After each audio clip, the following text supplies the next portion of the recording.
Hello and welcome back to Curbside Ethics. I'm Dr. Stephen Bradley, anesthesiologist, medical ethicist, and your host for this podcast.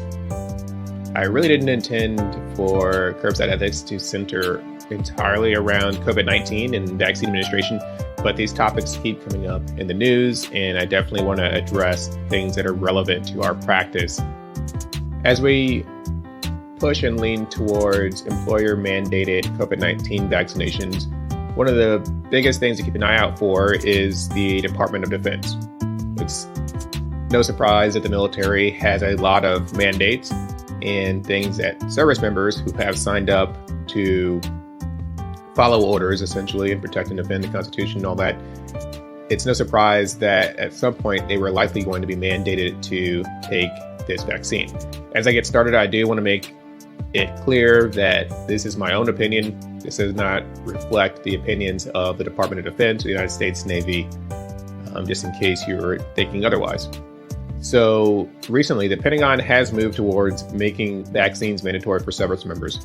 And what exactly does that mean? How does that play out for the quote-unquote boots on the ground? Currently, the military functions under some slightly different ethics. I'll probably cover that in a different episode. But once you sign on the dotted line and swear in, obviously you are taking an oath to protect and defend the Constitution, to go to war and risk your life if need be. One thing that you don't quite receive good informed consent on when you're joining the military is in the realm of healthcare and the protection of your own body. We know you're going to go off to war potentially and get shot at, and all these bad things can happen. But we don't really talk about the implications on one's own healthcare because there is some limitations and effect on the medical decisions for individual service members.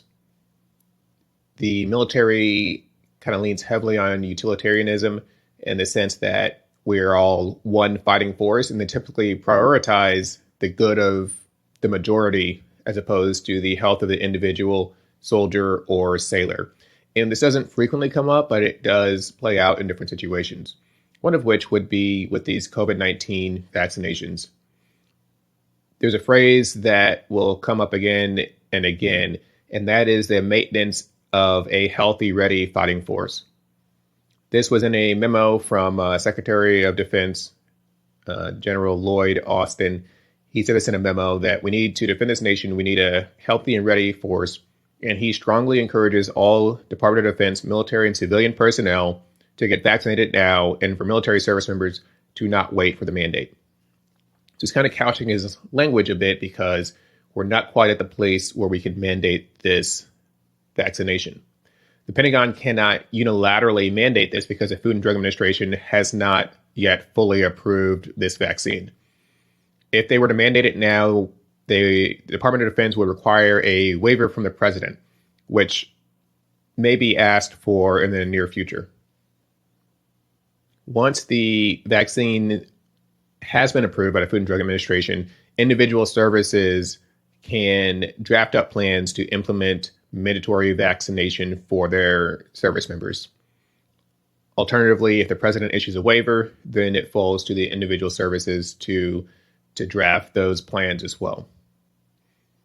At the same time that General Austin released his statement, the White House released a statement where President Biden voiced his strong support of mandating the vaccine and encouraging people to receive the vaccine, but he did stop short of issuing that waiver. Currently, roughly 73% of active duty service members have received at least one dose of the vaccine, with 62% being fully vaccinated. This is reported in an article published by NPR. I honestly didn't think it was that high. I think there's a fair amount of vaccine hesitancy in the military, but these are the numbers that they reported in this article by NPR. They continue on that they want to appeal to a sense of teamwork among the unvaccinated service members, and it's their opportunity to contribute to the health and readiness of the team. So again, that concept of we are all, one team, one fight. Already, if you join the service, there's about 17 different vaccines that you may be required to receive. And it depends on where you're deploying to. A couple years ago, I was out on a hospital ship and we were going through South America, Central America, and the Caribbean, and I actually had to get the yellow fever vaccine. So vaccine mandates aren't new. Obviously, a lot of these vaccines are already FDA approved, and that is, again, the difference with the COVID-19 vaccines and the vaccines that are currently mandated, depending on your area of service. A lot of parallels have been formed between the COVID-19 vaccine mandates and the anthrax vaccination mandates. So I want to kind of review the informed consent in the military with regards to anthrax vaccination. Again, this centers around informed consent and your ability to protect your own body and prevent other people from intruding upon your own person.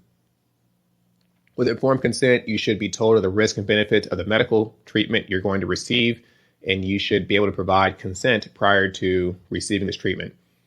Again, informed consent is fairly recent in terms of medical care and treatment. Probably over the last 100 years, it has evolved to where it is at this point to now, it is one of the most important aspects of receiving and providing medical care. Informed consent is essential in healthcare and medical research. And, now we have printed consent forms, even for the COVID-19 vaccines. You're able to receive informed consent prior to receiving a vaccination. When you're in the military, there is a different set of rules. Again, every service member swore an oath, and in doing so, did give up some of their rights and protections that the general American citizen has. Like I always say, it's rare that you do not have the ability to make a choice. You're never free from the repercussions of those choices, but you still have a choice. So even if you swore an oath into the military, you can still retract that. You can still take back control of your own body, but there are consequences, right? So if you have a service commitment, you can't just quit the military. There is a process that many, many people go through. There are significant repercussions. Could be some jail time, could be demotions in rank. There are ways to leave the military if, for whatever reason, you don't agree with continuing to serve or you need to leave for whatever reason you decide. There are demands made in the military that exceed those demands that are made of most civilians. And that requirement that a soldier, sailor, or airman's body is their own is not the same as for the general civilian. Along with these increased duties and heightened risk of military service, there is also kind of a lower requirement for informed consent to medical treatment in the military. And this differs if you're in the States at a large hospital or military treatment facility, or if you're deployed in a war zone. The situation kind of dictates how that medical care proceeds. With regard specifically to the anthrax vaccine, so initially the military established this Anthrax Vaccine immunization program, and they mandated inoculation using this vaccine. The anthrax vaccine had been approved by the Food and Drug Administration almost 30 years before this vaccine immunization program began. This was back in about 1990s where they started to require this anthrax vaccine for service members as a defense against biological warfare. With this mandate, there was no consent required or requested prior to inoculation. After this program came to be, there was a lot of questions that came out about the proper use of vaccinations and whether service members were at undue risk without their informed consent when receiving this vaccine. The anthrax vaccine was initially established in the 1950s and was produced to protect animal hide workers. They were being subjected to and contracting cutaneous anthrax through skin exposure. So the vaccine was made to combat that type of anthrax. It was estimated to be about 93% effective back then. The military, however, was going to try to protect soldiers against inhalational anthrax in the form of biological weapons. Inhalational anthrax is a more potent form of the bacteria. There was no original study of the vaccine that indicated that it provided protection to both of these forms. In the initial studies, there were only 5 cases of inhalational anthrax versus the 21 cases of cutaneous anthrax. After they started mandating this vaccine, soldiers started complaining of severe and significant side effects. to the point that some of them could no longer perform their duties. Some refused vaccination, some had threats of being discharged or other negative punishments that could affect their career. Some soldiers even filed lawsuits that this violated their rights. With all of these complaints surfacing, some senior leaders decided to suspend the vaccination programs. And through more research, they saw that one of the substrates in the vaccine was likely causing worse side effects. The side effects experienced were severe joint pain, memory loss, arthritis, and up to 30% of people that received the vaccine were experiencing these symptoms and side effects. Eventually, the United States General Accounting Office is kind of a governing body that can look into military matters.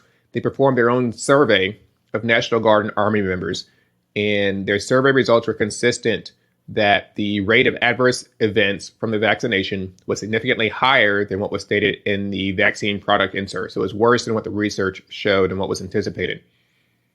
In addition to the high rate of adverse events, this survey found that a large percentage of members were dissatisfied with or did not believe the information provided to them concerning this anthrax vaccine immunization program. It's not surprising that if you are forced to take a vaccination, you may not be super happy about it. So the morale of these units was pretty low regarding this vaccination. Of course, if these soldiers had been allowed to consent for the vaccination, then most of them probably would not have been vaccinated at all, and that would have defeated the purpose of this immunization program. Eventually, the judicial system became involved, and different members of the military began to sue the government. As I've discussed in a previous episode, it's very difficult to sue the government, especially when you're on active duty military. But nevertheless, several of these lawsuits were filed. Since informed consent was not required for service members when the treatment was approved by the FDA, which this anthrax vaccine was, the primary argument was that the use of anthrax vaccination was experimental. Experimental because it had not been studied to work against the inhalational form of anthrax. Since they felt like they were being used in an experiment, they were able to bypass some of the limitations that typically prevent people from suing the government. The military is constrained by law when seeking to require members to participate in experimental treatment or use of a drug that is unapproved for its applied use. They must give notice of this information, and they need to obtain consent in these situations. Technically, again, the vaccine was not experimental, but the indicated use by the military for inhalational exposure was experimental. 6 service members sued the Department of Defense, the Secretary of Health and Human Services, and the Commissioner of the FDA under the theory that the anthrax vaccine was experimental when used to protect against inhalational anthrax. The federal court agreed and suspended the vaccinations unless informed consent was obtained or the president waived the consent requirement, which did not occur.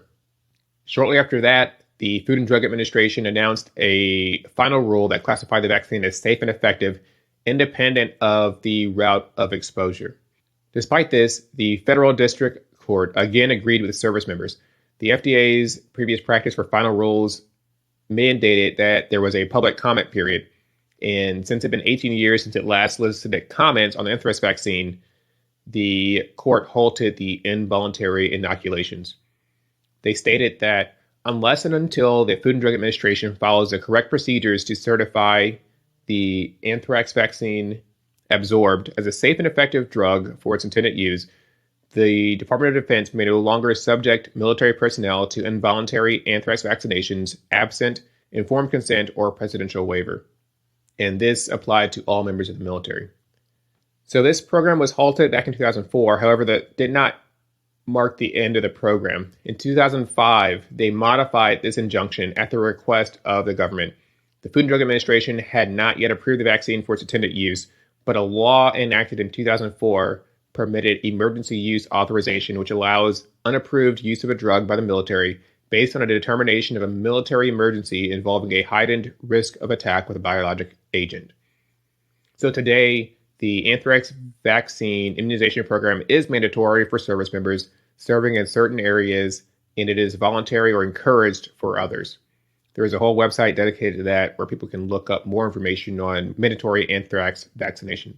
Coming back to present time with the COVID-19 vaccine, Again, we expect that these vaccines will be fully authorized in the near future. This will negate a lot of these issues with informed consent and the mandates. When it comes to informed consent in the military, if a soldier, sailor, or airman refuses a mandated vaccination, they do or may suffer repercussions. We're always free to make these decisions. We're not free from the consequences of the decisions that we make. That individual may be demoted, they may be discharged, they may even face jail time for disobeying a direct order. Again, the military doesn't really like to take these courses of action because the press is just horrible and it's going to hurt retention numbers and recruitment. So typically these drastic measures, they don't come to that. People just kind of get quietly dismissed or whatever happens.